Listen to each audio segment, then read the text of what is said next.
Buenas tardes.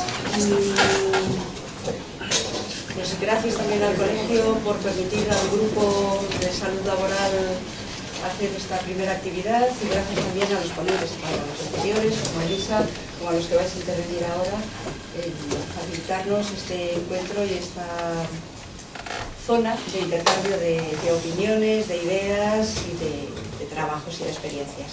Y precisamente eso es un poco lo que intenta esta segunda mesa redonda, donde las personas que aquí están sentadas conmigo, Santiago, Yolanda y Francisco, nos van a hablar de experiencias suyas, profesionales, relacionadas con la salud laboral. Entonces, ¿quién empieza?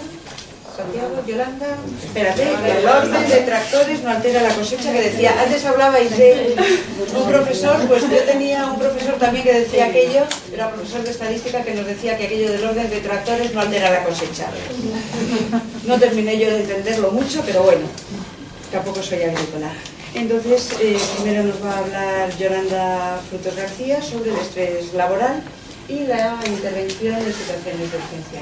Como casi todos los que estamos aquí, porque no sé si hay alguna persona que no lo es, Yolanda es psicóloga, tiene la especialidad industrial, de social y de clínico, y además también es psicoterapeuta y, como no, también técnico superior en prevención de riesgos laborales. Ha intervenido en casos y en situaciones de evaluar los riesgos y nos va a contar un poquito su experiencia. ¿Vale? Pues yo no sé, salvo que queráis, nos quedamos aquí, ¿os parece? Sí. Para no... Como vamos muy mal de tiempo, porque tenemos, se suponía que íbamos a tener, ¿cuánto? 10 minutos, un cuarto de hora. Pues Yolanda, cuando quieras, por favor. Venga, vale, empezamos. ¿Está recuerdo vuestra memoria? Si os pregunto por una flor, pensar en una flor. ¿Cuántos habéis pensado en la margarita? Levantar la mano.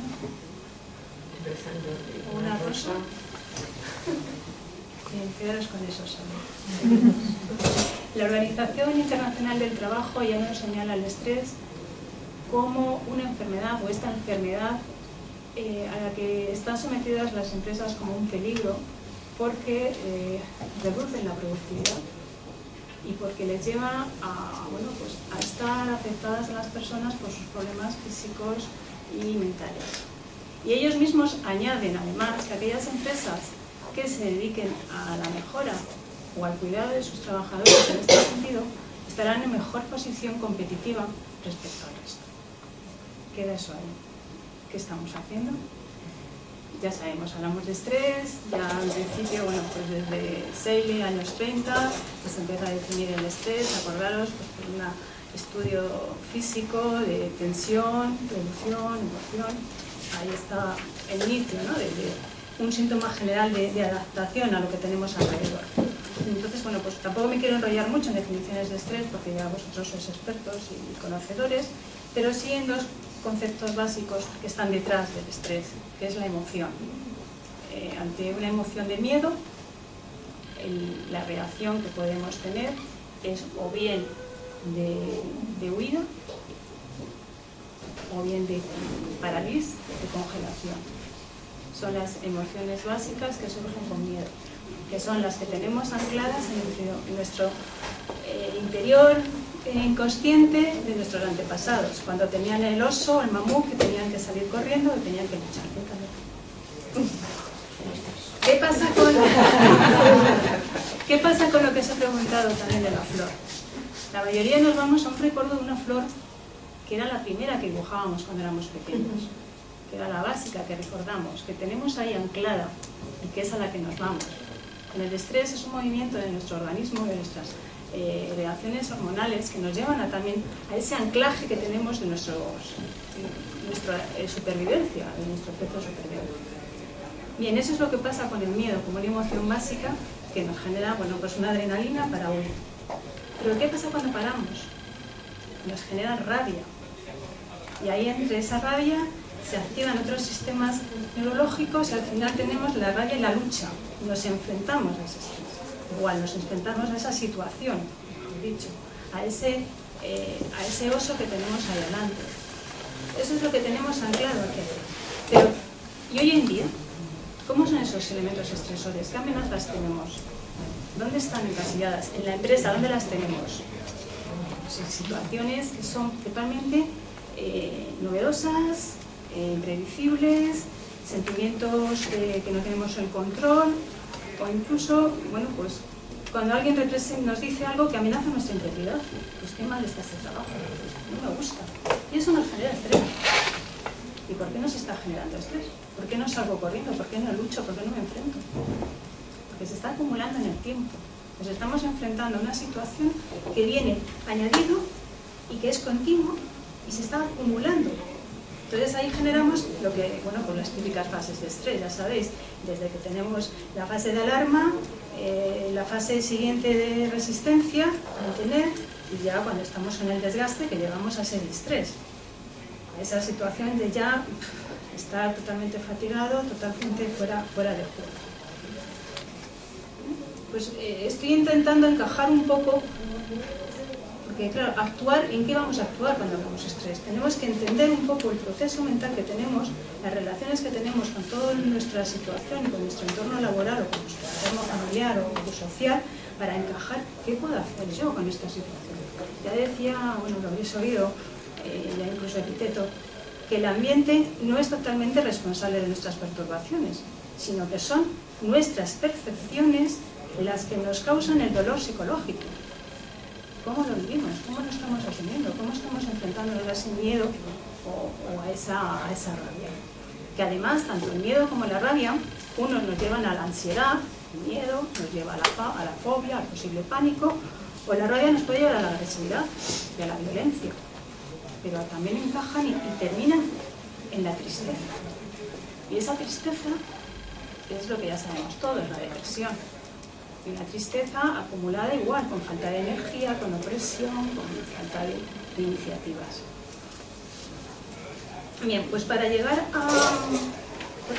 a esa situación de mis percepciones, cómo es mi percepción la que está cambiando, cómo moldea mi situación, yo proponía varias acciones. La mayoría de las veces las acciones de formación de las empresas son puntuales. Pues es un curso de gestión de estrés.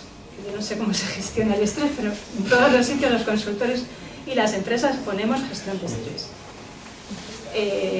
Gestión del tiempo, comunicación asertiva, trabajo en equipo, negociación, todo para ser buenos comunicadores. Bueno, ¿y qué? Yo hago eso, me encanta el curso, me paso bomba, algunos trabajamos con pelotas, ¿y qué? ¿Dónde se integra todo eso? Y creo que, y de hecho estoy participando en una propuesta que está encajando otros elementos, está teniendo en cuenta qué hábitos asumo yo responsablemente, qué hábitos saludables estoy haciendo yo para mantenerme bien, hábitos encauzados desde la nutrición, hábitos deportivos físicos, ejercicio físico, o hábitos de un sueño reparador. Cuando una persona está un poco estresada no duerme, se va acumulando. Todo eso va uniendo con...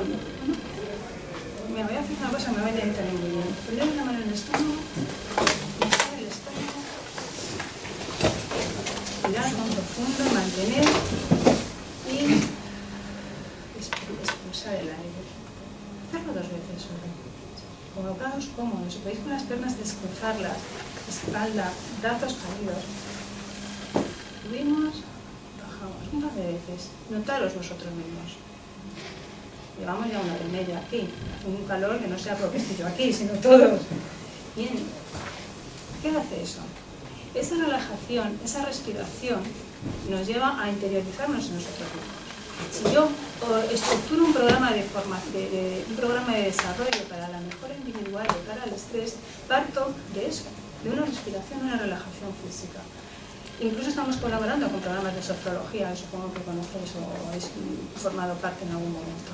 Estamos metiendo esto, llevándolo a la empresa. Parte de un programa de que la persona sea perceptiva de su cuerpo. Y que diga, esta situación me genera miedo, voy a conocer por qué me genera miedo, qué puedo hacer yo para que esta situación la pueda percibir de otra manera. Bien, eso junto a todo lo demás que os he comentado, de habilidades de gestión, y sin quitar esos cursos puntuales que había dicho de asertividad y gestión. ¿Y qué pasa cuando hay una urgencia? Cuando ya tenemos a una persona verdaderamente mal, que la tenemos pues bueno, con unos estados que dice, bueno, pues hay psicoterapias, conoceréis MDR como la principal terapia, psicoterapia, que se generó para tratar estrés postraumático. Sabéis que es una de las herramientas de estimulación bilateral, que mediante movimiento de ojos se estabilizan los dos hemisferios y se llega a un análisis interior de por dónde me llegan mis anclajes o mis enganches por los que cualquier situación a mí me provoca estrés, pero a ti no te lo provoca. Que eso no lo comentaba antes, pero esa es una de las dificultades que tenemos los psicólogos cuando hablamos de estrés. En las empresas te lo dicen, bueno, eso te lo pasará a ti, a mí no me genera estrés lo que a ti te está generando, a mí me activa, a mí me pone, me gusta. Entonces dices, bueno, si los estímulos son distintos para cada uno, las herramientas tendremos que amoldarlas, ¿eh? Entonces me da una herramienta fantástica, pero una herramienta que te puede ayudar para el día a día y que también es todavía un poco para mí en algunos momentos difíciles de incluir, es Mindfulness, atención plena, como técnica que vas preparando a la persona antes de que llegue el estrés. Cuando está en estrés también puede empezar a trabajarlo. ¿Qué es conciencia plena? Atención. Atención en el momento presente sin juzgar. Son los tres elementos básicos. Yo puedo estar aquí contenta o charlando bien y uno repite, juego, vaya peñazo, no sé qué. Ya está juzgando, os estáis cargando. Que pase, que fluya y desde el interior. ¿Qué pasa con la mente en el momento presente? Que te quita visiones de otro entorno. No sé cómo voy. Fenómeno.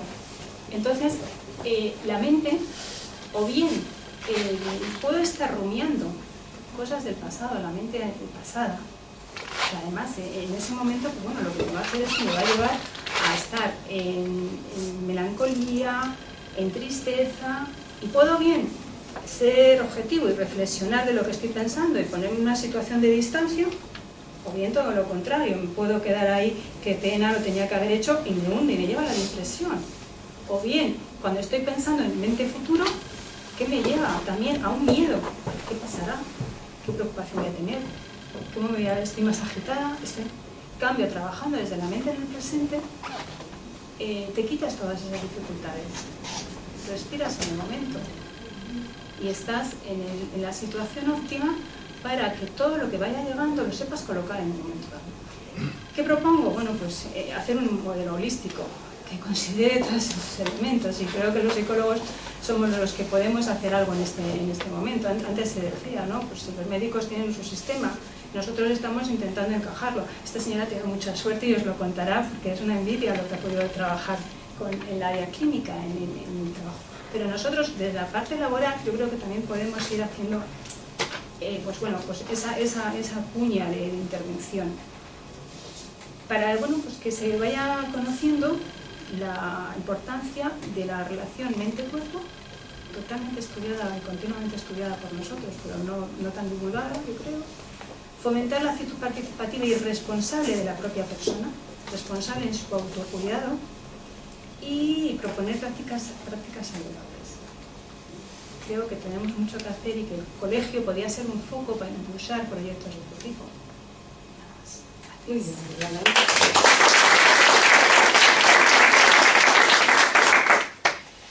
Pues después de que nos hayan hablado del estrés laboral, de que nos hayan dado alguna orientación y alguna explicación y sobre todo perspectivas de futuro, que ya veíamos antes que con la crisis y demás estaban así como un poquitín agazapadas, pues damos paso a Santiago, que nos va a hablar sobre formación, salud laboral y productividad. Santiago, pues, él es también licenciado en psicología, es casi un recién licenciado en psicología por la Universidad Complutense, lo digo porque yo soy más antigua que tú. Porque sé que iba a decir, no, recién licenciado, no, hace ya tiempo. Bien, él es además especialista en psicología clínica, también es psicoterapeuta, además es máster en prevención de riesgos laborales por la Universidad de San Pablo CEU, y bueno, pues él está trabajando en la administración y tiene una gran experiencia en intervención en casi todos los ámbitos relacionados con los recursos humanos, y dentro, bueno, pues de áreas específicas que nos irá contando ahora.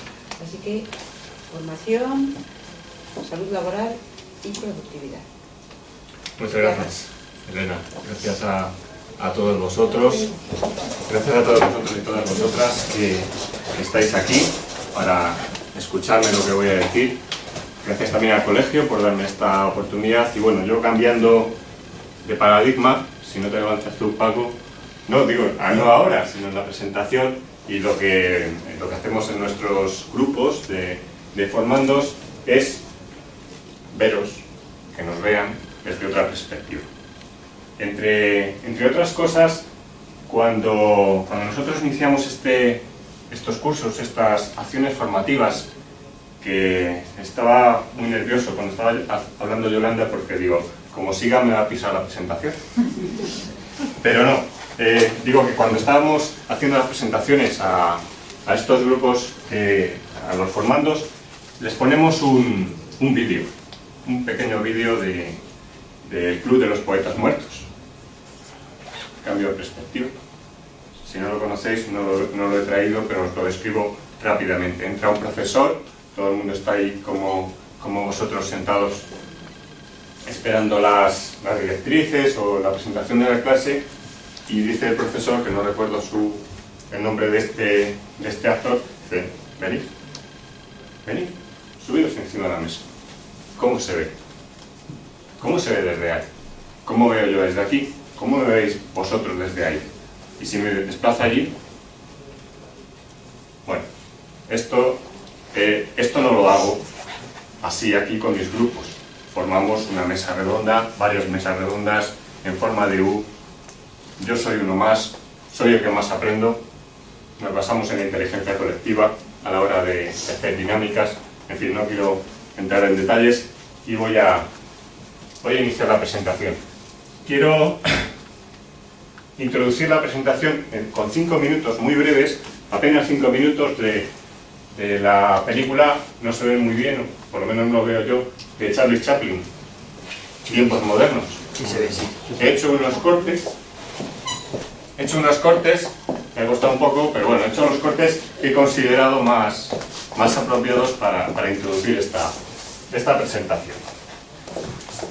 La siguiente diapositiva no enlaza con el vídeo, como es normal, pero el plan B es ir directamente al vídeo. Ya lo he probado varias veces. He estado ensayando todo el fin de semana a ver cómo improvisaba, pero digo, bueno, lo vamos a dejar.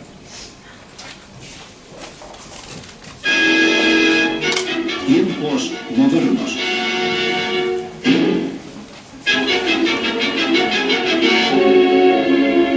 Tiempos modernos. Una historia sobre la industria, sobre la iniciativa individual, la cruzada de la humanidad en busca de la felicidad.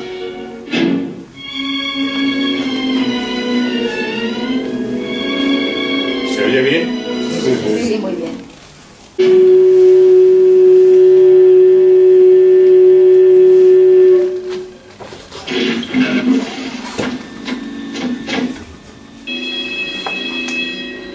Sección 5. Aumente velocidad a 4.1.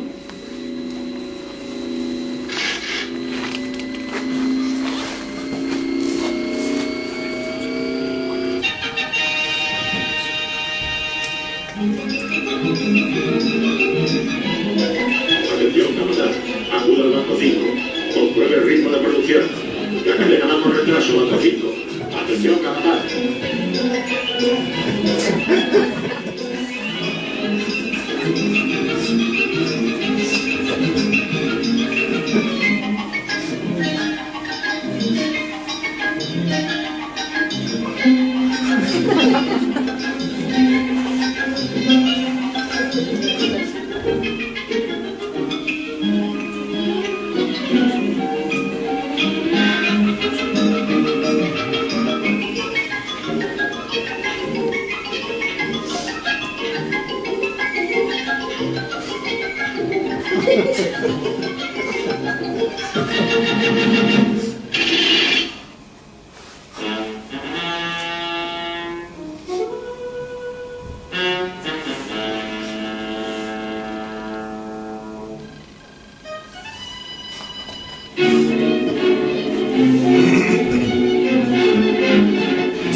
Sonia.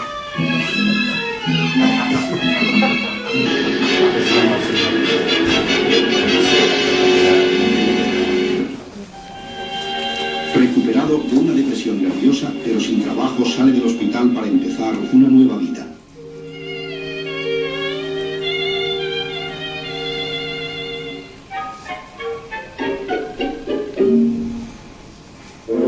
Procure estar tranquilo y evite las emociones fuertes.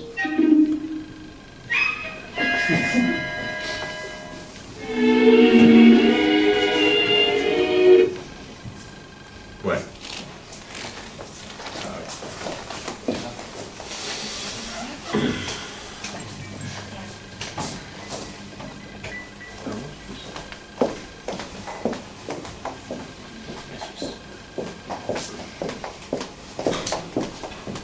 Bueno, pues con estos vídeos he querido generar en vosotros una emoción que sintetiza muy bien un poco lo que hacemos en estas acciones formativas. Damos formación, que no es esta, hemos moldeado, modelado. Procuramos con esa formación evitar la salud mental, gestión del estrés, gestión de conflictos, negociación, trabajo en equipo, una empresa saludable, lo más saludable que podemos, a la vez que ser productivos, un equilibrio entre la formación, la productividad y la salud. ¿Qué ha pasado? Le he dado el botón izquierdo. Bueno, justificación de esta formación. Bueno, pues he escogido dos reflexiones.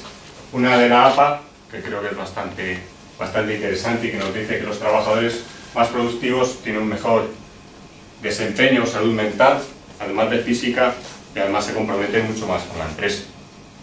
Eso es más que evidente.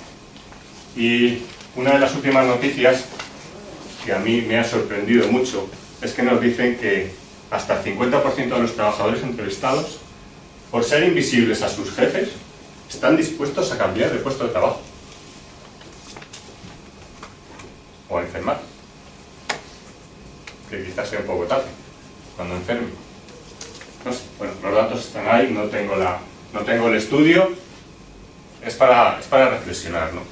Y yo creo que vamos un poco en esa línea, el autoempleo, y ser nosotros mismos los que tengamos el conocimiento, que el conocimiento vaya con nosotros y seamos nosotros los que vayamos a las empresas. ¿Quieren ustedes contratarme? Soy esto, valgo esto, hago esto. En fin, es una reflexión. La formación, otra justificación reglamentaria o legislativa, nos viene dada por la Ley de Prevención de Riesgos Laborales y el Reglamento de los Servicios de Prevención.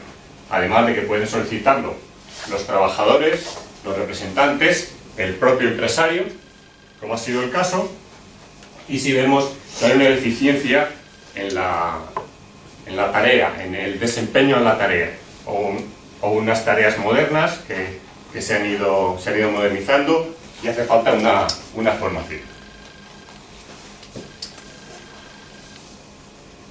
¿En qué basamos nuestro modelo, nuestra acción formativa? Básicamente en la teoría de juegos, de Nash. No se ve muy bien la fotografía, pero es el actor este que representa una mente maravillosa. Trabaja holísticamente, en conjunto, en equipo. Luego tenemos a Verne, la teoría transaccional. También tenemos algunos ejemplos de trabajo en equipo muy productivos, como pueda ser el señor del bosque, campeón del mundo, el señor Guardiola, el señor Mourinho. No nos tenemos que olvidar de Juan o José Cantarero, que es psicólogo, que está me parece en Zaragoza, en un equipo de fútbol de la cantera, y Patricia Jiménez, que es la psicóloga del Betis, que el Betis está teniendo un buen desempeño profesional y unos buenos resultados en la liga. A mí me gusta el fútbol, como dice Rajoy, y he elegido estos ejemplos. Seguro que hay muchos más, pero como el fútbol es una noticia saliente en los medios de comunicación, sobre todo eso, vemos que detrás hay personas con muchas competencias y que saben trabajar los equipos. Y sobre todo dos modelos, que son los de Goleman, la inteligencia emocional en el trabajo, y Stephen Covey. Estos dos señores desarrollaron dos modelos, como son los hábitos de la gente altamente efectiva. Hay 7 y ha generado uno más, el octavo, y Goleman. Entonces Goleman y Covey tienen como dos grandes apartados, que son el crecimiento personal y el crecimiento como grupo, como colectivo. Y entonces ahí lo imbricamos a la hora de desarrollar esta acción formativa. A título de presentación, esto por supuesto no se les comenta a ellos, ni mucho menos, es todo dinámicas. Ahora lo veremos. ¿Qué pretendemos conseguir? ¿Qué objetivo general? Pues unas competencias mínimas en habilidades directivas, para un trabajo en equipo y sobre todo basado en las técnicas y habilidades de comunicación, sobre todo la empatía también. Hacemos mucho role-playing, casos prácticos, vemos visionados, crítica de casos. Se ve mal. Los objetivos los he ido diciendo a lo largo de la presentación, y es el trabajo en equipo, la gestión de los conflictos, habilidades de motivación, habilidades empáticas y técnicas de comunicación interpersonal.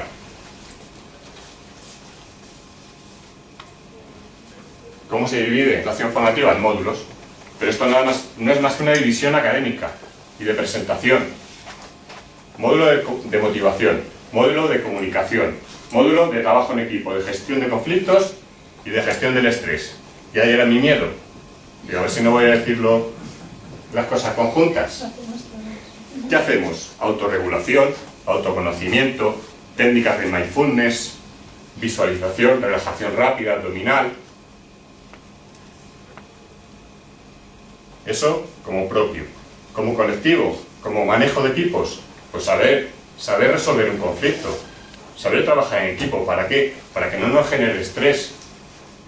Por un lado, nos autogestionamos y a la vez gestionamos el equipo, gestionamos el conflicto, sabemos comunicarnos, hablamos despacio, pensamos lo que decimos, incluso lo escribimos, resolvemos casos prácticos, vemos vídeos que nos generan emoción, tristeza, rabia, alegría, y con esas emociones plasmamos nuestras situaciones más habituales.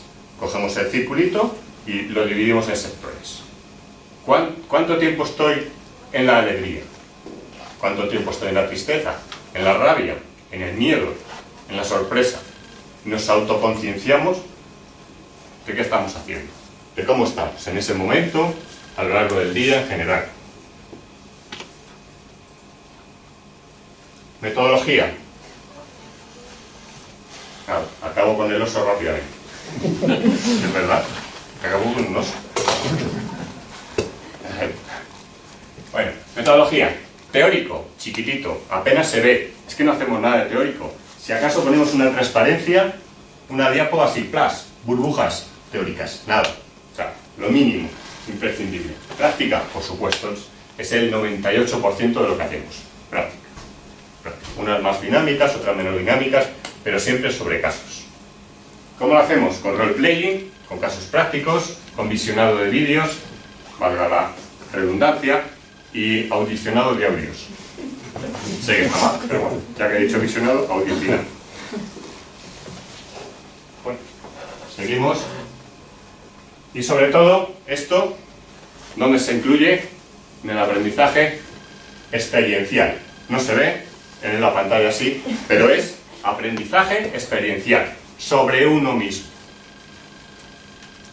La siguiente transparencia resume muy bien lo que nosotros hacemos y lo que yo pretendo. Dímelo, os lo digo, me olvidaréis. Enséñame, lo recuerdo. Santiago estaba por aquí andando. Involúcrame, no he hecho la respiración y lo aprendo. ¿Quién es este señor? Benjamin Franklin. El signo del dólar, el personaje del dólar, productividad, dinero. Cerramos el círculo de la formación. Finalmente termina con el oso, asustado, con un gracias y poco más. Gracias. Muchas gracias, Santiago. Ya que has terminado con el oso asustado, espero que no sea una premonición de lo que nos espera, porque yo desde luego lo que conozco de Francisco es todo lo contrario. No nos va a asustar, sino todo lo contrario. Él nos va a hablar de la experiencia de un equipo de psicología clínica en un servicio de salud laboral. Y Francisco, bueno, pues también es, en este caso es doctor en psicología por la Universidad de Salamanca, además ha sido profesor honorario de la Universidad Autónoma de Madrid. También es miembro fundador y es vicepresidente de la Sociedad Española de Psicodrama y, bueno, pues autor de numerosas publicaciones, tanto sobre temas de psicopatología laboral, pero también de personalidad, creación artística. Es un hombre casi renacentista en este aspecto, que toca la ciencia, pero también las humanidades en el más amplio sentido. Y bueno, pues él ha estado durante muchos años trabajando en los servicios médicos de Telefónica. Nos va a contar una experiencia. Gracias. Muchas gracias. Bueno, más que una experiencia, voy a resumir muy brevemente pues esta experiencia larga y rica, de 25 años exactamente, de un equipo de psicología más bien clínica en el servicio médico de Telefónica. Lo primero que me viene antes de empezar a hacer este resumen es preguntarme por el sentido de esta comunicación. ¿Para qué hablar de una experiencia que ya tiene 10 años de historia? En la fase que voy a describir, pues termina en el año 2000, exactamente cuando Telefónica pasa de ser una empresa pública a una empresa privada y como sabéis, pues toda la empresa española pues pasa a ser, diríamos, caracterizada por los principios neoliberales, y eso es un gran cambio en nuestro mundo empresarial.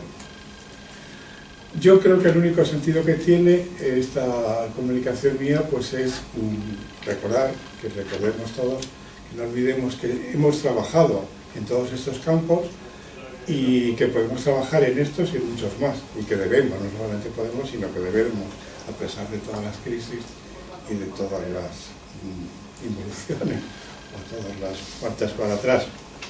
En el 1975 la dirección del Servicio Médico de Telefónica tomó la decisión de crear un equipo de psicólogos clínicos porque veían claramente en su práctica diaria de 100 y pico médicos de empresas que había, pues todos los fenómenos de psicopatología laboral que presentaba una empresa de 60 y tantos mil empleados.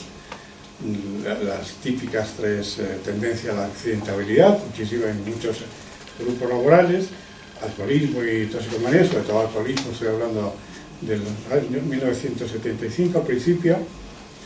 Absentismo, el problema del absentismo siempre ha sido importantísimo en la empresa española y en Telefónica lo era, mucho.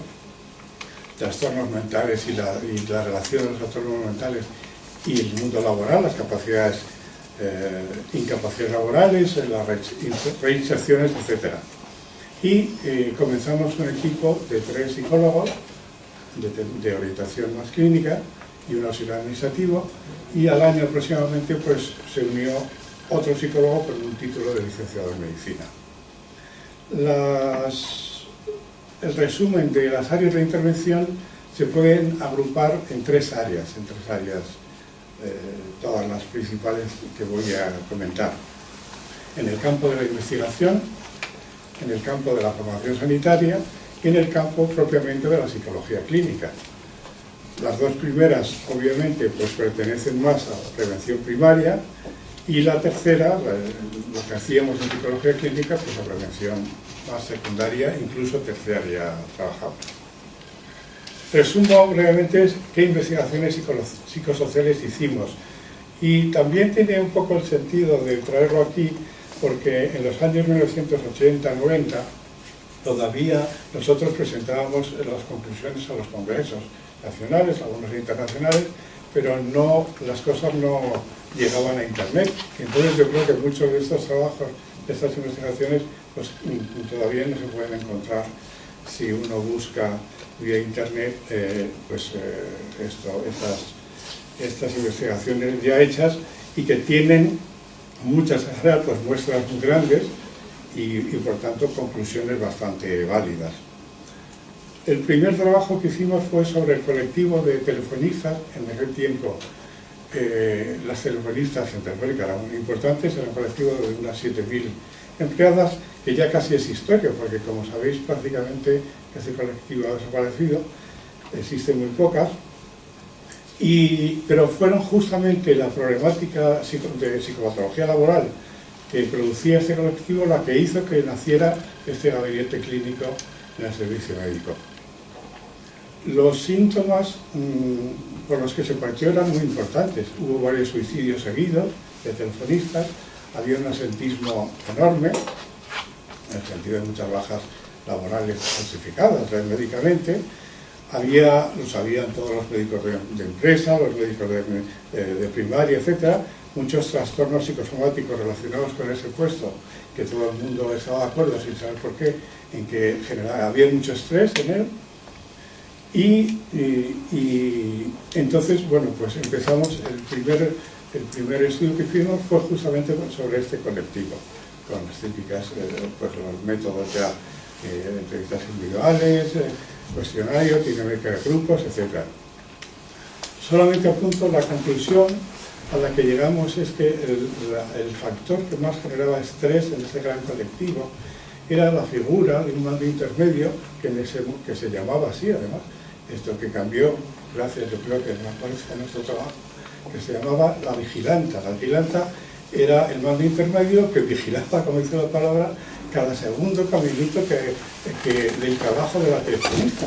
Y esto, imaginaros una telefonista, pues en su trabajo de coordinar llamadas, etcétera, tener ahí a un metro una persona, otra mujer, que está continuamente supervisando cada palabra y cada gesto que hace la vigilanta. Y llamar la atención, etcétera. Es decir, a cada momento el trabajo se cortaba. Esto era realmente el factor, no tanto los turnos, que también era importante, había turnos nocturnos, diurnos, etcétera, pero sobre todo este factor de la vigilanta, que luego, a raíz de este estudio, pues cambió el papel de supervisora y desde luego dejó de ser un poco la figura tan persecutoria que era en los tiempos de los años 70 y tantos. Así que bueno, sí tuvo utilidad este primer estudio, este primer trabajo que involucró a no solamente a los 4 psicólogos clínicos que éramos, sino a otros 5 o 6 del departamento de formación, de selección de personal, o sea que estuvimos involucrados 10 o 12 psicólogos, sociólogos, etc. Hicimos también otro estudio sobre empleados poliaccidentados. El criterio que utilizamos siguiendo un poco la bibliografía era determinar el sujeto poliaccidentado como aquel que había tenido 3 o más accidentes en un año y bueno, hicimos un estudio de personalidad, de estructura de personalidad de esos sujetos, viendo cómo había un perfil de personalidad en la persona tendente a accidentarse en el medio laboral. Tampoco descubrimos nada nuevo, de alguna manera ya estaba trabajado ese campo. Creo que donde más trabajamos de una manera más definitiva, o por lo menos bastante seria e importante, fue en el campo del absentismo laboral. Ahí hicimos 2 grandes investigaciones. Una a nivel nacional, es decir, con toda la plantilla de los 60 y tantos mil empleados de Telefónica, y otra más puramente psicológica, con un grupo, un control, un grupo experimental de empleados absentistas, de empleados que no tenían ausencias o ninguna ausencia al trabajo. El estudio psicosociológico, repito, con toda la población de Telefónica, con todos los datos, lo correlacionamos con las siguientes variables: el sexo, el estado civil, la edad, la antigüedad de la empresa, el estatus, el puesto de trabajo, los ingresos económicos de cada uno de los grupos, las características de cada tarea y por fin el tipo de población urbana donde estaba situado el centro telefónico. Y los resultados fueron muy claros, pues, lo que entonces era el Departamento de Proceso de Datos fue decisivo para esa investigación, como podéis imaginar, para utilizar tantos datos, fue que encontramos una correlación clarísima con diferencias estadísticamente significativas en todas las variables investigadas y las ausencias de trabajo. Esto fue una gran conclusión, porque de repente se veía que en la morbilidad, en los fenómenos de morbilidad de la población, pues aparecían fenómenos que no tenían nada que ver con salud, sino que tenían que ver con aspectos sociales, psicosociales, etc.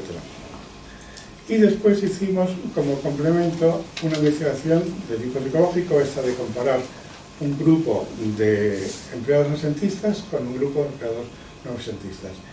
Y la conclusión, a lo mejor ahora parece obvia, pero hay que demostrarlo científicamente, es que los empleados que tenían más ausencias al trabajo estaban mucho más insatisfechos laboralmente que los empleados que nos faltaban. Con estos dos estudios sobre el ausentismo laboral redactamos una serie de conclusiones generales sobre el fenómeno del ausentismo, pues que llevamos a diversos congresos nacionales. Y después, muy interesante, porque desde otra perspectiva, los médicos pues tienen muchísima experiencia, han sido los únicos responsables en este campo a través de muchos años. Hicimos un estudio epidemiológico de toda la población de Telefónica en aquel tiempo, en esos años. Había 17.000 empleados, siguiendo la clasificación internacional de enfermedades, la CIE en la versión creo que la 9, por supuesto con toda la colaboración de los médicos de atención primaria y con todos los especialistas. Cada grupo de enfermedad, los dos grupos de enfermedades que hace la CIE, se correlacionamos con las siguientes variables también, las cito porque creo que son importantes. De nuevo el sexo, el estado civil, la duración de cada proceso en días, el mes del año de ocurrencia de la baja, la estación, porque en epidemiología es importante, ¿verdad?, la categoría laboral y la edad.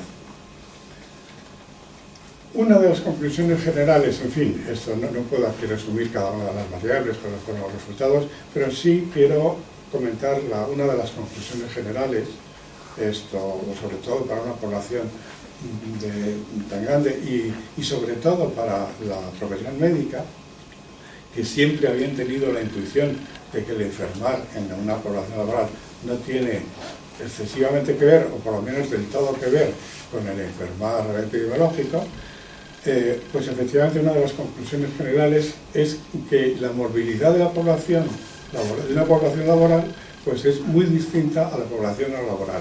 Y eso no se explicaba porque la población que trabajamos o que trabaja sea más sana que la población entre las que no trabaja, sino porque afecta a los procesos mórbidos, afectan una serie, bueno, no una serie, sino la variable relación con la empresa, que es muy rica, como estamos hablando aquí todo el día, y decisiva a la hora de estar sano o de enfermar. Bueno, entonces, también dentro de los estudios hicimos un mapa de riesgos laborales en toda la población de Sevilla, y fue también muy interesante el comprobar en aquellos tiempos también cómo el mayor riesgo laboral, esto de la población de Sevilla, no era que no hubiera aire acondicionado en los coches en Sevilla en verano. Podéis imaginar lo que es conducir sin aire acondicionado, los mecánicos, los de personal de ventas, etc. Ni siquiera los riesgos de las cámaras de registro. Las cámaras de registro son una serie de cámaras que muchas veces pues, son peligrosas porque hay gases pues, que pueden provocar accidentes. Lo más estresante, el mayor riesgo detectado en todo el estudio eran los problemas de déficit de organización, del trabajo, de grupos de trabajo, de órdenes no bien dadas, etc. Todo lo que llamamos organización empresarial. Bueno, tengo muy poco tiempo, así que quiero solamente referirme a que también fue muy interesante trabajar con el servicio de rehabilitación, que en un servicio médico de empresa es muy importante porque todos los accidentes de trabajo y mucha patología laboral pasa por ahí. Y hicimos varios estudios desde el punto de vista de las dimensiones psicosomáticas, la psicología clínica, exactamente de pacientes que tenían éxito en un tratamiento rehabilitador y otros que no lo tenían, teniendo el mismo diagnóstico y pronóstico. También investigamos sobre el síndrome cervical, cómo efectivamente está, lo demostramos, realmente asociado a aspectos depresivos muy importantes. Sabéis que el síndrome cervical es uno de los síndromes más frecuentes en las poblaciones laborales. Y por fin un pequeño grupo de una enfermedad curiosa e interesante, la espondilitis anquilopoyética, y también pues, bueno, hicimos un trabajo de estructura de personalidad en estos enfermos, detectando que hay un perfil en estos enfermos de columna tan importantes. Casi termino. El campo de la formación para la salud fue muy importante en las dos metodologías clásicas. Por una parte, confección de manuales, folletos, artículos sobre temas de campañas de salud mental en el trabajo, alcoholismo, liderazgo de relaciones humanas, preparación para la jubilación. Ya estábamos preparándonos para prejubilarnos muchos, y así que la empresa estuvo interesada en iniciar ya estos cursos de preparación a la jubilación. Y por otra parte, impartición de cursos de formación pues muy similares a los que nos acaba de hablar Santiago, siempre con la característica absolutamente de acuerdo, formativa, de que a ser posible sean pequeños grupos y que siempre se tenga en cuenta pues, las leyes que hemos estudiado en la dinámica de los pequeños grupos, porque es la única manera de aprender, más que las lecciones teóricas, ¿verdad? Y por fin, en el campo de la psicología clínica, es decir, en prevención secundaria y terciaria, pues realizamos, quizá fue a nivel nacional, la primera campaña de prevención del alcoholismo y otras toxicomanías en el medio laboral, en 1983, y bueno, pues una típica campaña que todos sabemos, pero también lo importante fue que se completó en la creación de una unidad de prevención y tratamiento del alcoholismo, esto a nivel nacional, tanto en Madrid como en el resto, creando toda la infraestructura, desde hospitales psiquiátricos para desintoxicación, a un equipo de psicoterapeutas de distintas orientaciones para el tratamiento de ellos, etc. Nosotros pues teníamos la función de coordinación de coordinación en Madrid, no directamente, de toda esta función sanitaria, y también de asesores de las provincias fuera de Madrid, ¿no?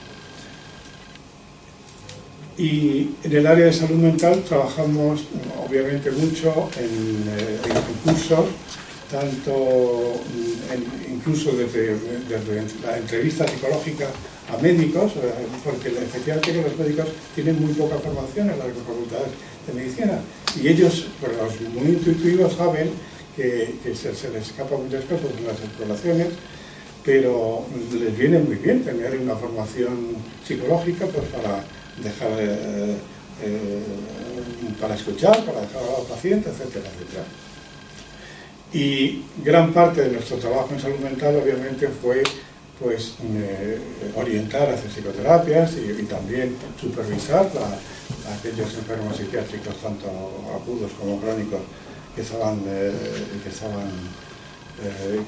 hospitalizados, y también de alguna manera supervisando en el sentido más administrativo por los tratamientos de psicoterapia, porque Telefónica en ese momento era la empresa colaboradora de la Seguridad Social, y desde el punto de vista económico, político-económico, pues es importante también ver si un señor pues lleva 3 años en psicoterapia, si hay que seguirle pagando el 50 o 75%, ¿no? Etcétera, es decir, evaluando un poco los resultados.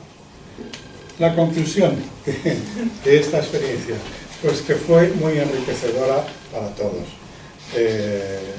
para los psicólogos, para los que trabajamos en este área, porque eran muchas áreas, campos nuevos para nosotros, de investigación y de aplicación.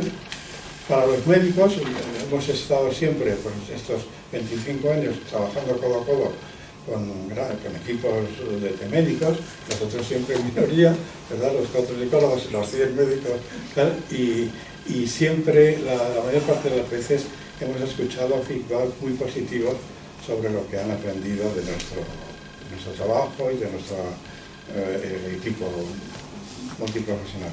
Y por fin, pues creo, y como todos estamos de acuerdo, en que la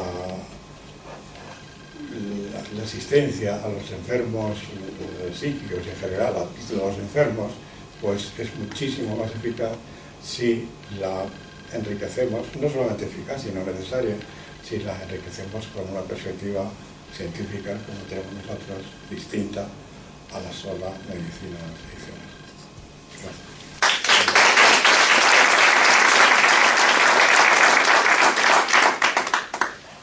Muy bien, muchas gracias Francisco, Yolanda, Santiago, y ahora quedaría abrir un pequeño turno de preguntas. Yo, dándome un poder que no tenía, pero he preferido que ellos agotaran el tiempo máximo de intervención que tenían y que el diálogo y las preguntas fueran un poquitín después de oficialmente haber terminado la sesión, pero bueno, ya sabemos que ahora todos han hablado, vosotros tenéis tiempo y hasta mañana podemos charlar. Así que, María. Bueno, pues a mí la verdad es que me ha encantado la otra mesa y esta me ha parecido muy interesante. Habéis aportado muchísimas cosas y a mí me habéis aportado muchas ideas.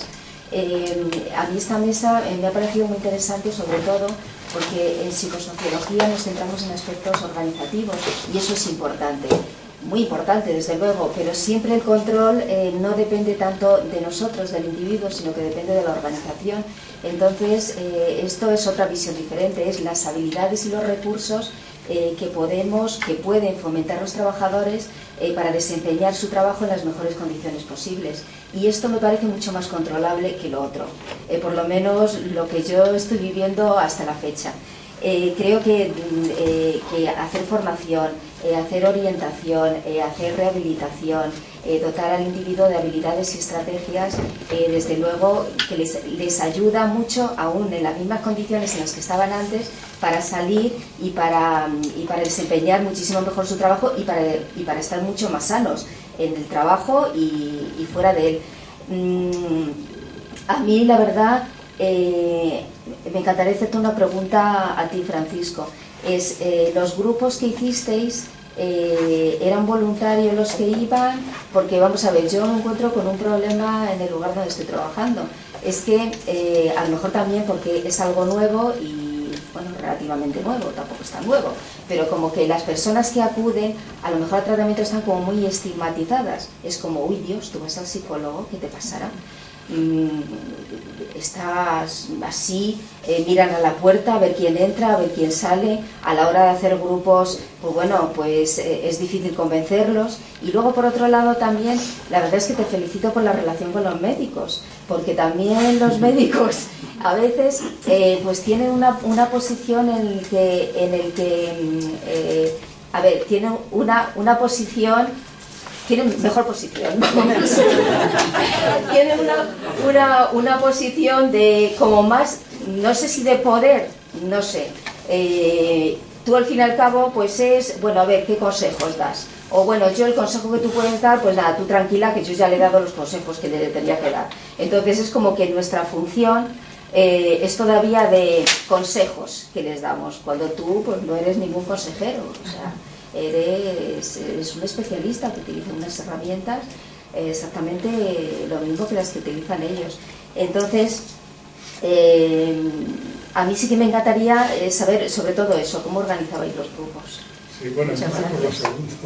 Vale, por donde quieras. Porque hubo una buena relación, muy buena, desde el punto de vista de cooperación con los médicos. Yo creo que en gran parte fue porque el director del servicio médico que tomó la iniciativa de crear este equipo y que fue el director la mayor parte del tiempo, y que me honro porque realmente fue una experiencia maravillosa para mí tantos años con él, el doctor Samuel Gil y Maluquer, que era uno de los médicos que tenía una concepción básicamente, además lo decía, no es que yo lo intuyera, de la medicina como psicosomática. La medicina o es psicosomática o no lo es, era, diríamos, el principio que le regía. Y por tanto, un médico que tiene esa concepción, desde luego, ya está en una actitud, en una posición que nos facilita enormemente el trabajo con él. Si hubiera sido otro asunto, que el destino nos hubiera puesto un médico muy somaticista, pues hubiera sido seguramente mucho más difícil. En cuanto a los grupos, la verdad es que grupos de psicoterapia propiamente dentro de la institución hicimos excepciones, solamente en el servicio de rehabilitación con enfermos, pues como en una institución sanitaria más, por supuesto siempre voluntario, bajo en general la prescripción del médico rehabilitador o del psiquiatra de zona, etc.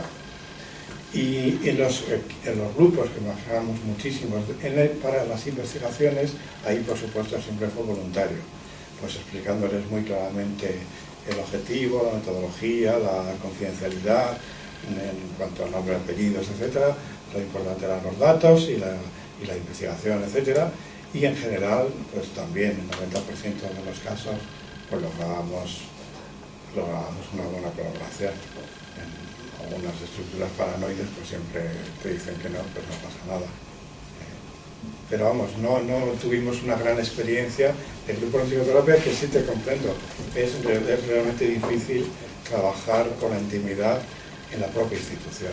Yo creo que es más fácil pues mandar a las instituciones o a consultores externos. Pero si lo haces, pues te admiro y qué bien, ¿no? Que hay que hacerlo, porque más ahora que hay tan poco dinero en circulación, por lo menos hay que hacerlo todo lo que podamos. No sé si has respondido. Sí, muy bien, muchas gracias.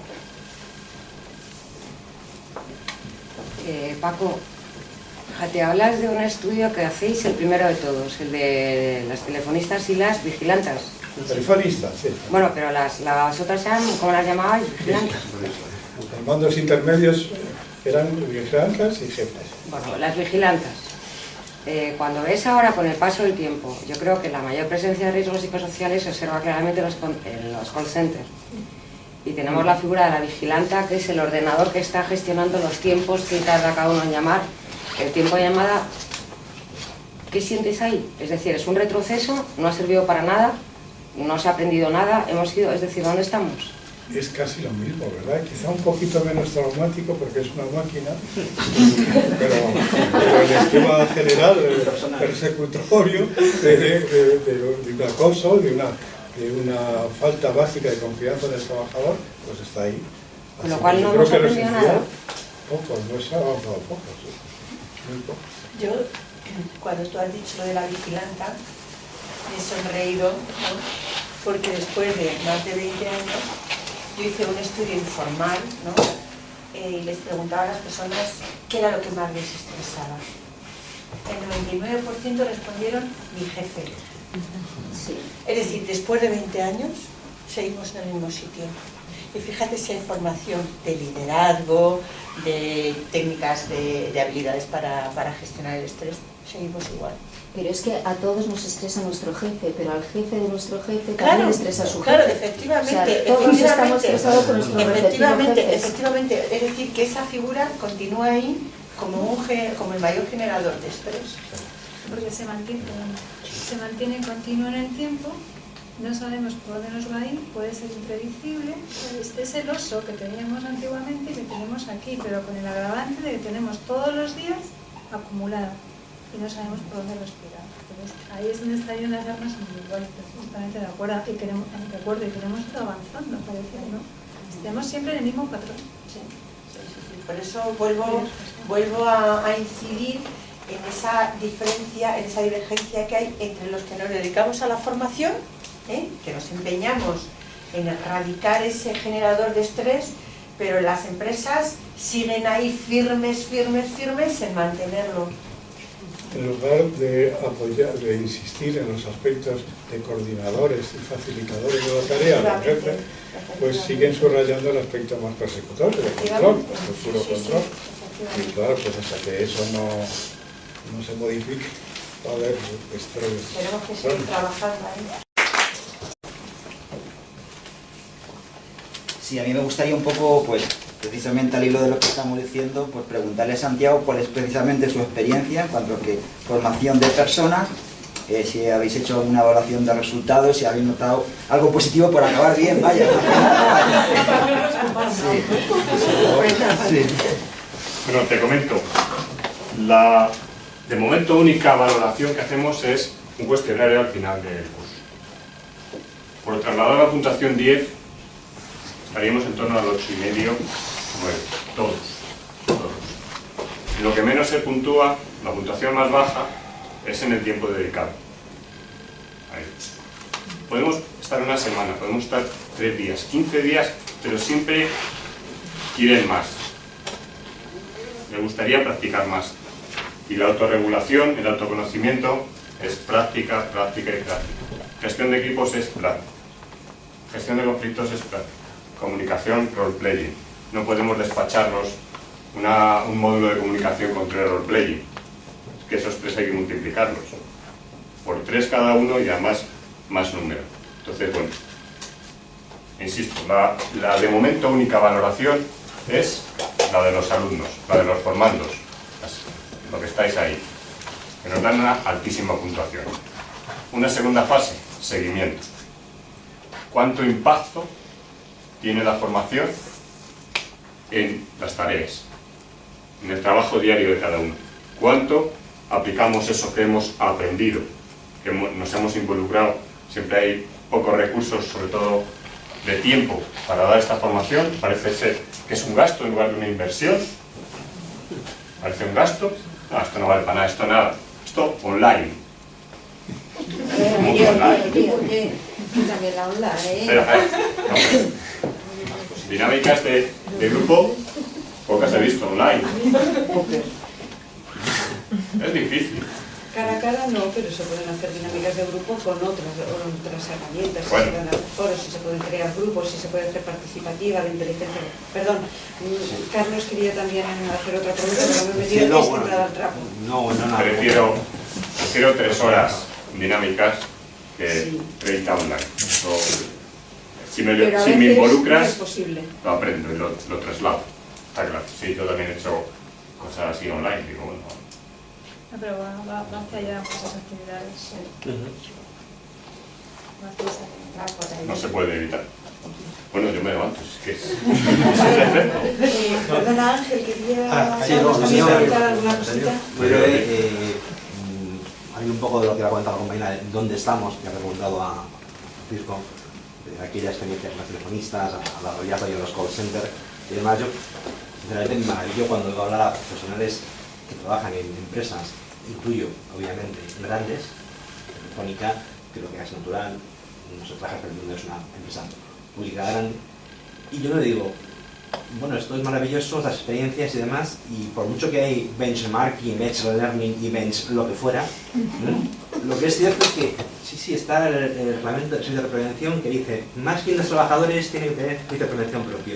La pregunta que me hago yo es, volviendo un poco al chiste de vosotros que tenéis Economato, que vivís, el resto de gente, son empresas de menos de 100 trabajadores, de 40, de 100, de 200, esos pobrecitos, ¿qué recursos tienen? Es decir, ¿qué ayudas tienen ante ese tipo de situaciones? O sea, en España quiero decir, en España, ¿no? La realidad que yo conozco o la que yo veo. No sé si vosotros, por vuestras experiencias, habéis compartido en foros, en conferencias, lo que fuera, habéis tenido alguna información acerca de cuál es la realidad de este tipo de empresas que se quedan, yo creo que se quedan perdidas, dejadas a manos de Dios, y donde las cosas pues, acontecen de la forma que acontecen. Dicho eso, también tenemos el ejemplo de France Telecom, ¿verdad? Marketing, gran empresa, suicidios a mansalva por tema de burnout. Pero me gustaría saber un poco cuál es vuestra opinión al respecto, porque yo veo que hay como un grupo que queda como desheredado de todo esto, ¿no? Mi experiencia en los congresos en los que era donde nos conocíamos, pues es que efectivamente las empresas pequeñas y medianas, pues muy pobre, en el sentido de que dependía de la vocación, podríamos decir, sobre todo el médico de empresa, de las 2 horitas que iba un día sí y otro no, y bueno, lo avispado que fuera para ver los recursos públicos que le rodeaban, pero en general prácticamente no se hace nada. Paco habla de ERA, pero yo por lo que estoy viendo creo que es. Incluso en la empresa grande es muy difícil, porque la parte médica tiene mucho peso. Y yo sigo abogando por el colegio, porque hacerse visible, por ser un pequeño centro de referencia para muchas cosas, porque a veces el instituto queda pequeño. Y a lo mejor es una barbaridad y no es correctamente político decirlo, pero creo que sería un poco interesante para ese colectivo que te somos.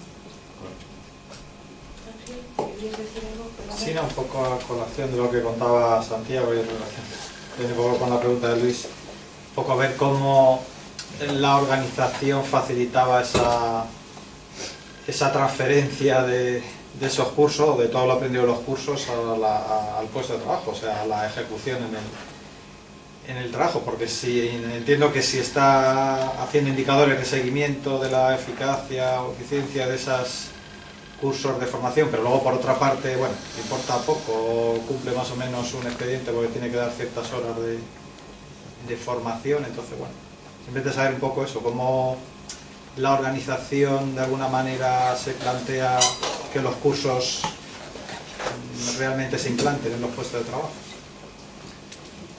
La organización somos nosotros. Ya, ¿Qué quiero decir con esto? Nosotros, a través de los años y del buen hacer, hemos ido calando ese buen hacer, es hacer cosas pequeñas que poco a poco se van haciendo sólidas, y creo que ha sido un poco evidente que ya la formación era una inversión necesaria. Ha sido la empresa quien nos ha dicho, venga, adelante con esto. Nosotros primero hemos hecho un proyecto de acción formativa, acorde con todos los parámetros de la buena praxis, y han dicho, pues fenómeno, adelante, y nos han dado cobertura.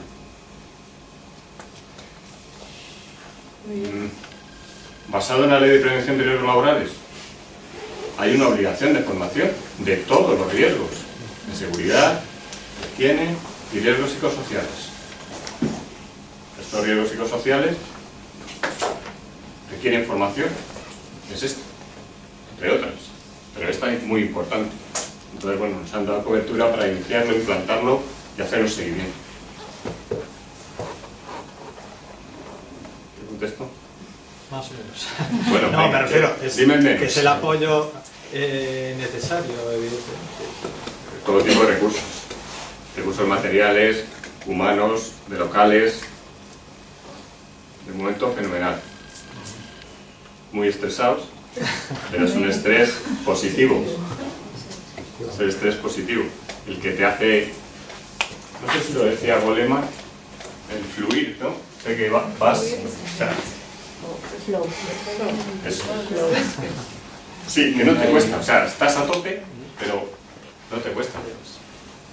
Y yo personalmente me siento así ahora. Pero tiene un riesgo. El flow no es estrés.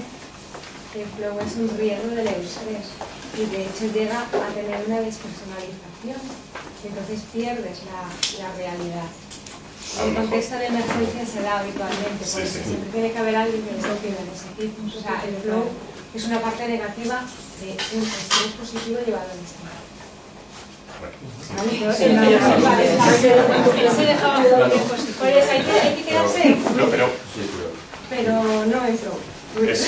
Es verdad todo lo que dices, porque nosotros intentamos no formar a los formandos, sino que los formandos nos digan qué hace. Modificar pequeñas cosas y un pequeño cambio produce el cambio completo en el cambio de perspectiva. Eso perseguimos, de que se involucren ellos.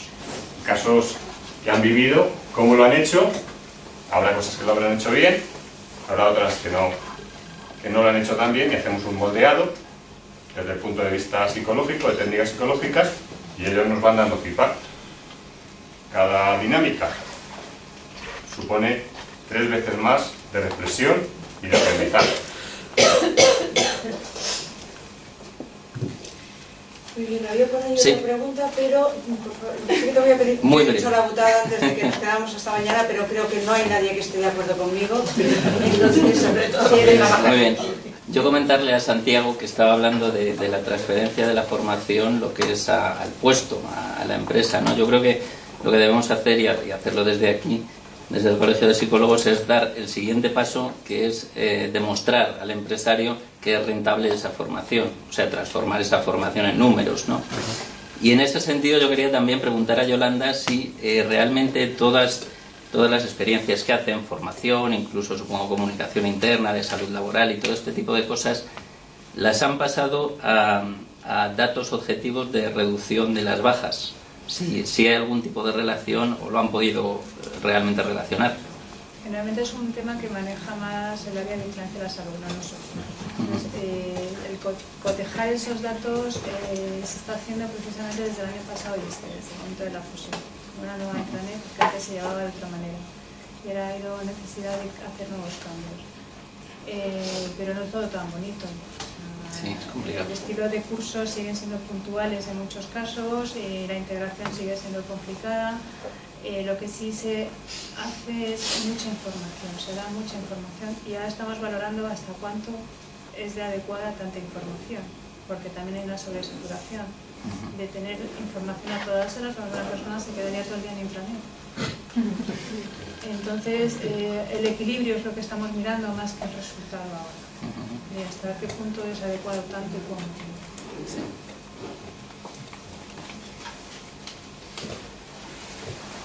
Creo que debemos darle la palabra a Elisa para que cierre esta jornada. Bueno, pues muchísimas gracias por venir y muchísimas gracias, o todavía más, muchísimas gracias a todos los ponentes. Y bueno, tenemos un campo de acción muy amplio y un grupo de trabajo estupendo para llevarlo a cabo.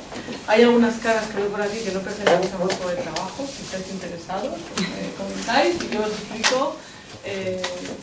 Pues encantada cuáles son los objetivos del grupo de trabajo. Bueno, tenéis un pequeño folleto ahí y para pues que colaboremos todos para conseguir eso, que el papel del psicólogo dentro de la salud laboral, dentro de los recursos sociales, pues nos valoren y darles valor añadido, ¿no? Que ese es uno de los objetivos.